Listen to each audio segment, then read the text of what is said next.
গল্পের নাম অন্ধকার জানালা। গল্প শুরু। রাত তখন 2টা বাজে।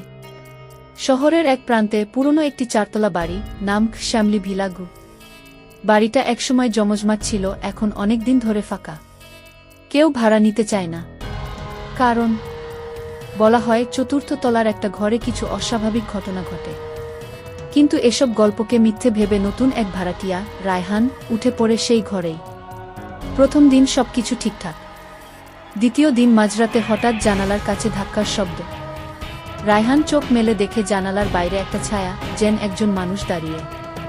কিন্তু ঘর তো 4র্থ তলায়, কেউ জানালার বাইরে দাঁড়াবে কিভাবে? সে আলো জ্বালিয়ে দেখতে চায়, কিন্তু বিদ্যুৎ চলে যায়। কাঁপতে কাঁপতে সে জানালার কাছে গিয়ে ঝুঁকে দেখে কেউ নেই। তবে জানালার কাছে স্পষ্ট এক হাতের ছাপ, ভেজা কালচে এক হাত। রাতের ঘুম ভেঙে যায় রায়হানের। কিন্তু তার ভয় তখনও আসল গল্পের শুরু না। তৃতীয় রাতে সে আবার সেই ছায়া দেখে, এবার জানালার ভিতর থেকে। আর তখনই একটা চাপা গলা, এই ঘর আমার, চলে যাও। রায়হান দৌড়ে বেরিয়ে যায়, কিন্তু দরজা বন্ধ। তালা ভেতর থেকে লাগানো, অথচ সে তো লাগায়নি। ঘরের কোণ থেকে একটা মেয়ের কান্নার শব্দ ভেসে আসে।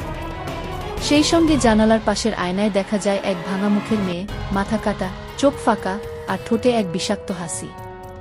সেই রাতের পর রায়হানকে আর কেউ দেখেনি। আর জানালায় এখনো রাতে মাঝে মাঝে ভেজা হাতের ছাপ পড়ে। গল্পের শিক্ষা: সব রহস্য জানার দরকার নেই। কিছু দরজা কখনোই খোলা উচিত না।